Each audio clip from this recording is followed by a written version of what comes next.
Today is Friday, April 15th, 2022. I'm Troy Beverly, and this is Pan-African News. Nigerian Air Force to acquire 6 attack helicopters from U.S. Nigerian Army kills insurgency leader in Lake Chad region. East and Central Africa lead the world in domestic violence. It may take many years to get rid of the landmines placed by the Somali army to fight al-Shabaab. The world's largest vessel docks in a Nigerian port. Inoperative Angolan dam may generate power by year's end. Skin-lightening products cause blindness in some Malian women. Tanzanian 2.8 kilogram ruby to be auctioned in Dubai. Malawian scientists to help the fishing industry reverse diminishing fish populations. Nigeria. U.S. approved sale of 12 attack helicopters to Nigeria. This article is taken from Act 2, Cameroon. The U.S. State Department has authorized the sale of 12 AH-1Z Cobra attack helicopters to Nigeria, worth nearly $1 billion. The Defense Security Cooperation Agency announced on Thursday the sale of the helicopters and related defense systems to the Nigerian military. The package includes $25 million for human rights training. The sale includes Cobras manufactured by Bell, 28 T700-401C engines manufactured by General Electric, 2,000 advanced precision kill weapon systems used to convert unguided missiles to precision-guided missiles, and night vision, targeting, and navigation systems. The case highlights the Biden administration's attempt to balance human rights concerns in the arms sales process. Nigeria. Nigerian Army neutralizes ISWAP commander bordering Lake Chad Basin. This article is taken from Act 2, Cameroon. Nigeria Armed Forces conducted an operation against ISWAP terrorists and neutralized one of their commanders, Abu Sufyan, and about 15 of his fighters with airstrikes from A-29 Super Tucano, reports Sahara Reporter. According to reports, the Nigerian Army strikes took place on the edge of Lake Chad in Borno State after intelligence, surveillance, and reconnaissance ISR missions revealed the presence of several fighters who had converged on the area in their preparatory movement to launch attacks against the troops in the Axis. Africa. East and Central Africa lead in partner violence. This article is taken from the East African newspaper. More than 4 in every 10 women in Eastern and Central Africa are battered by intimate partners, new research says. Women in sub-Saharan African countries were generally the worst off globally. Over their lifetime, at least 44% of the women in Central Africa and 38% in Eastern Africa among ever married or ever partnered women aged 15 to 49 years will have been physically or sexually abused by their intimate partners. The DR Congo leads with 47%, then Uganda at 45%, followed by South Sudan 41%, Burundi 40%, Kenya, Tanzania, and Rwanda 38%, and Ethiopia at 37%. Some 27% of women experience domestic violence before age 50 globally, according to a worldwide analysis led by researchers from McGill University and the World Health Organization, WHO. Somalia. Somalia may take many years to clear landmines placed to fight al-Shabaab. This article is taken from the East African newspaper. Somalia may take many years to clear landmines that were placed to fight against al-Shabaab militants amid decades of insecurity. As the world marked International Day for Mine Awareness and Assistance in Mine Action on April 4th, the UN in Somalia said the rising number of victims of improvised explosive devices, IEDs, in the country is a major challenge for a country trying to rebuild. Last year, there were 669 casualties of IEDs and explosive remnants of war, up from 501 recorded in 2020. James Swan, the UN Secretary General's Special Representative for Somalia, said the organization would continue to support freeing Somalia from explosive hazards. The UN in Somalia works closely with national and international mine action specialists. The support includes the provision of explosive ordnance risk reduction, the delivery of survey and clearance activities, victim assistance, stockpile destruction, and advocacy for adherence to the international legal instruments. Nigeria. MV Lady Jane, largest vessel, berths at Onne port. This article is taken from Guardian Nigeria. The Nigerian Ports Authority, NPA, has said the successful berthing of MV Lady Jane, the largest container vessel with 50% agricultural commodities at the West Africa Container Terminal, WACT, at Onne Port, River State, has proven the authorities' readiness to consolidate on the growth of container vessel traffic in the eastern ports. MV Lady Jane, with a length of 295 meters and a draft of 12 meters, berthed for the first time in Nigeria on Wednesday at about 3 p.m.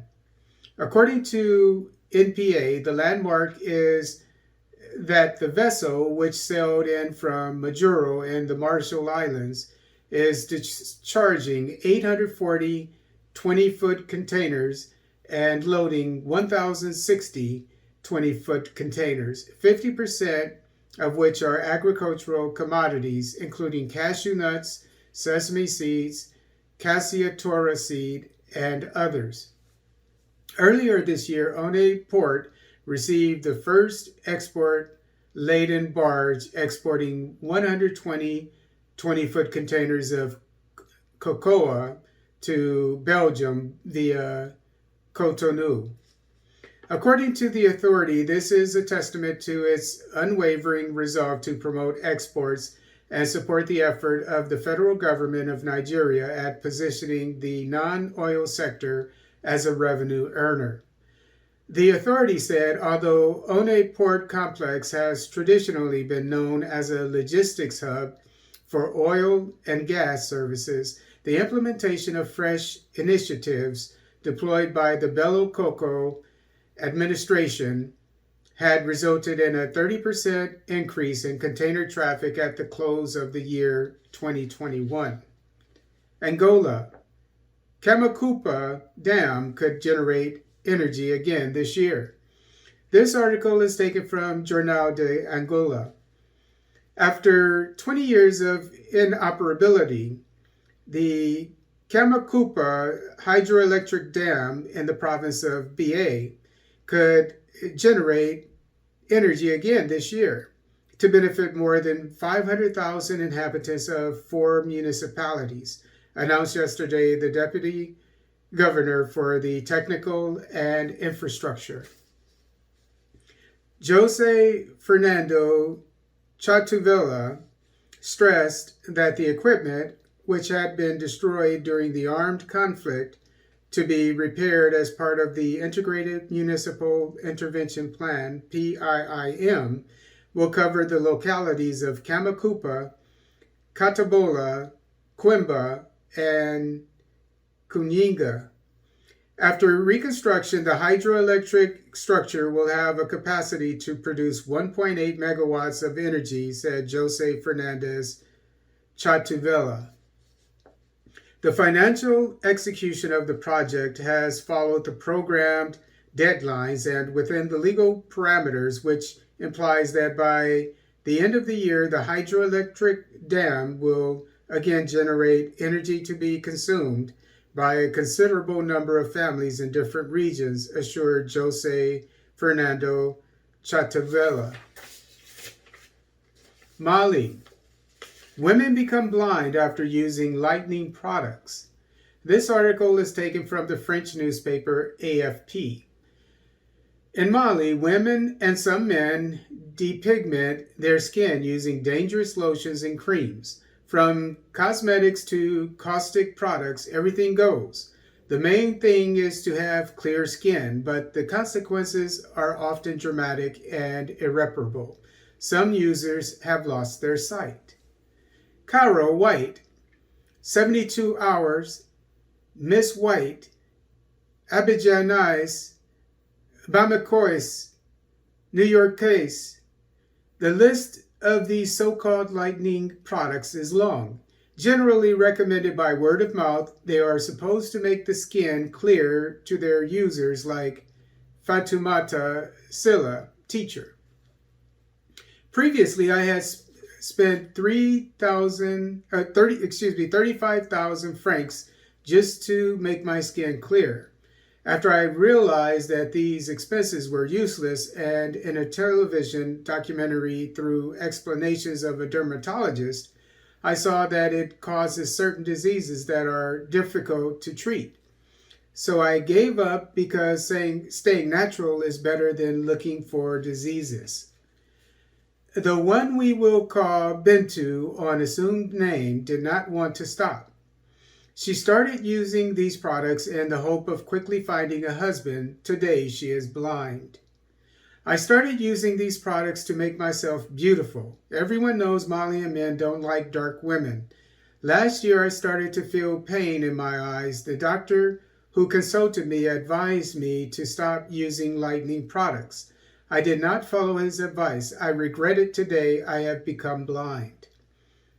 Hamadoun Diallo, ophthalmologist, surgeon at the Institute of Tropical Ophthalmology of Africa, IOTA, in Bamako, confirms that some of his patients have lost their sight irreparably because of the use of these products, which damage the skin, but also the sight in certain cases.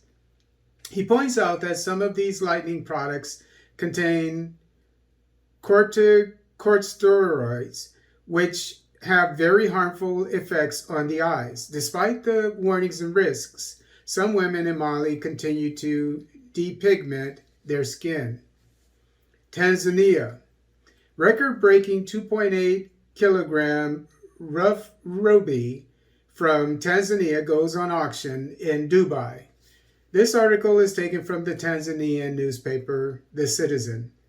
Gemstone collectors of the UAE now have the chance to own one of the biggest rough rubies in the world with the launch of the exclusive Callisto collection by S.J. Gold and Diamond.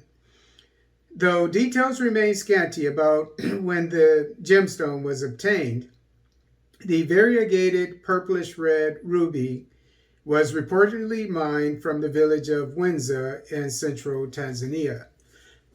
Excuse me. The DMCC licensed S.J. Gold and Diamonds started in 2017 with the dream of trading in rough diamonds and gold.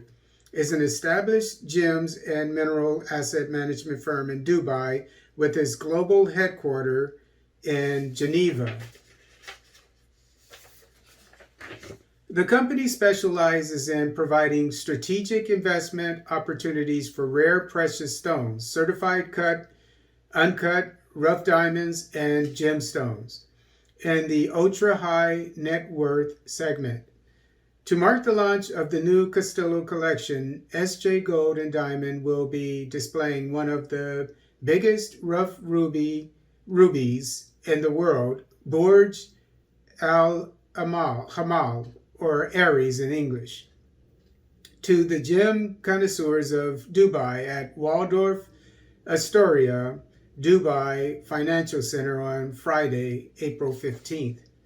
With 8,400 carats and weighing 2.8 kilograms, the crown jewel will be unveiled by the guest of honor and renowned Hollywood actor Tamer Hassan.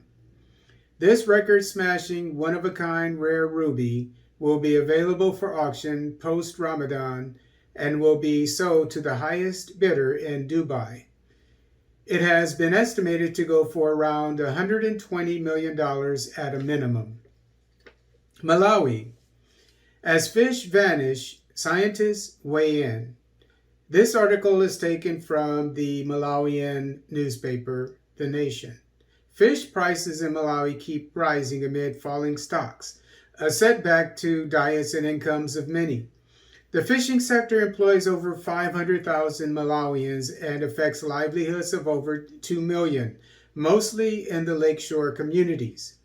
According to the 2021 Malawi government annual economic report, the sector contributes at least 4% to the gross domestic product and about 70% of animal protein in Malawians' diets. However, the Fisheries Department is worried about declining fish populations, especially the flagship chambo, due to overfishing, declining water levels, and habitat degradation. In 2019, the country environment assessment by the World Bank showed that the annual chambo catches had fallen from 30,000 metric tons to 2,000 metric tons since the 1970s. Fisheries scientists from Malawi and Zimbabwe are implementing a joint project to improve fish production, especially the treasured tilapia. The 22.5 million kwacha initiative, called Genetic Improvement of Cuptodon rendali and Oreochrymis mozambicus, is funded by the National Commission for Science and Technology with support from the Science Granting Council's Initiative, SGCI. SGCI has been funding research work and innovations in many southern Africa countries. The researchers say the project focuses on improving the growth and yields of tilapia through selective breeding and scientific sex reversal method.